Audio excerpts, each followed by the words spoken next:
What is your legacy? Have you shared it with your family? Hello, I am Jeff Tranel, an agricultural and business management economist with Colorado State University and an owner of Right Risk. As I have worked with more than 7,500 farms and ranch families, I have learned that many of them are uncomfortable talking with their family members about end-of-life issues. This short program will hopefully inspire you to communicate with your family about your wishes and desires for the future. Both older and younger generations have many fears about the end of one's life. Will we have to pay estate taxes? Will we have to sell part of the land or business to do so? What about nursing home cost? It is not uncommon for them to exceed $6,000 to $8,000 a month. Will we have enough money for retirement? Who will take over the farm or business? Does that person have the management skills to be successful? Or might he or she lose the farm? We all have such fears. However, talking, listening, and taking action are essential to overcoming them. Think of your life as a box. Throughout your life, you put everything about you into your box, such things as personality, your thoughts and practices about religion, family traditions, your farm and ranch or business, and everything else that makes up who you are. But how do you get things out of that box? How do you share your legacy? We designed the Leaving a Lasting Legacy materials to help families talk about various aspects of their lives and end-of-life issues. Leaving a Lasting Legacy focuses on 4 pillars. Pillar 1 pertains to values and life lessons. Pillar 2 provides a few strategies for passing on your personal possessions of emotional value. Pillar 3 helps you document and discuss with others your instructions and wishes related to end-of-life issues. And Pillar 4 pertains to your desires for transferring ownership of titled property, such as financial assets and real estate. An overarching aspect to the 4 pillars is family communications. How does a family talk about the critical yet sensitive issues related to a person's life and death? The Lasting Legacy courses can be viewed online for free at www.rightrisk.org, as you can see in the upper right-hand corner of your screen. Once you're at the website, simply click on Courses and select the course you would like to view. There are a number of them. How much do you love your family? Do you love them enough to make the important and sometimes difficult decisions? Do you love them enough to plan for the future? To have family discussions in which you share your thoughts and wishes and listen to their input? Are you willing to take action by seeking professional counsel and documenting your wishes? Some of us may not want to choose one child over another to succeed us in the business or to help us in our final days. Some families may struggle with family discussions about important topics due to the possible strong emotional feelings that some members may have about various topics.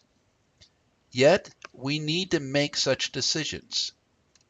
If not, the government will make those decisions for us. Family business succession is difficult for most families. Mom and dad may not want to relinquish control of the business. They built the business and feel that they are the only ones that can operate the business successfully. They may also be anxious about retirement. Farmers and ranchers tend to have very few hobbies due to working so much. They are unsure about how they will spend their time in retirement or have enough money to do the things they want in retirement. Conversely, successors are eager to make the business their own. They may want to do things in a new or different manner, or to implement new technologies which the older family members are uncomfortable with. A common complaint by young business owners is that mom and dad do not want to let go of the checkbook, doing certain chores or activities, or in making important decisions. As people of different generations and ages live and work together, it is important for them to better understand one another. The unique experiences by each generation help them to form general work habits and core values. One difference between the generations, which can cause problems, is how people work. The silent generation measures its work ethic on timeliness and productivity. Baby boomers tend to be workaholics, and thus their self-worth is based on how hard they work.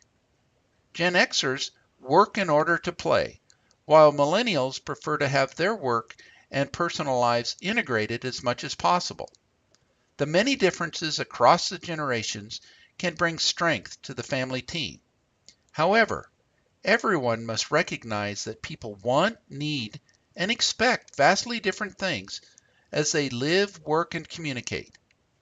Good communications require strong understanding. As people plan their futures, they need to know what each other is thinking. How soon might mom and dad retire? Is there a place for me in the business? Will I inherit anything? Two communication channels for learning the thoughts and desires of individual family members are family council meetings and family business meetings. And they should function as just that, meetings. There should be an announcement telling people the date, time, and location of the meeting. There should also be an agenda. Family council meetings especially should be held in a neutral setting with a babysitter for young children. It is important that everyone feels they are on a level playing field and are able to be fully engaged in the discussion. If the meeting is held at mom and dad's house, for example, the family members will take on their familial roles. Dad might sit in his recliner or at the head of the table, and mom will be making sure everyone is comfortable and has something to eat and drink. I suggest at least a leader and a recorder of the conversations. The recorder would be responsible for taking the minutes. The leader or an appointed parliamentarian should be given the responsibility and the authority to make sure everyone gets an opportunity to speak. Some families may want or need an outside facilitator for their family council meetings. The facilitator's responsibility would be to make sure the meeting runs as smoothly as possible and creates a safe environment for all participants to express their views. Following the meeting, minutes should be shared with everyone. The leader should also follow up with participants to make sure they completed any assigned task. Effective communications between family members are essential to a mutually satisfying transfer of one's legacy. At the time of a death in the family or other times of high stress, emotions can run high. People may say things they don't necessarily mean or might be especially hurtful. It is important to have already established a pattern of open and honest communications. Just like with good sports teams, practice will make execution easier and more effective.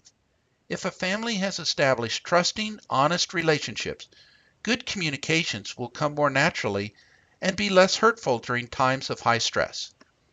Communication breakdowns are the single most influential barrier to successfully completing the process of leaving a lasting legacy. I want to thank you for spending a few minutes of your time learning about family communications. As I said earlier, you can go to rightrisk.org to view the Lasting Legacy course and several other courses on succession planning. You might also wish to attend a Leaving a Lasting Legacy workshop conducted by me throughout Colorado and around other parts of the country. You might also feel free to contact me with any questions. My email address is listed on the screen. It is jtranel@colostate.edu. Thank you and have a great day.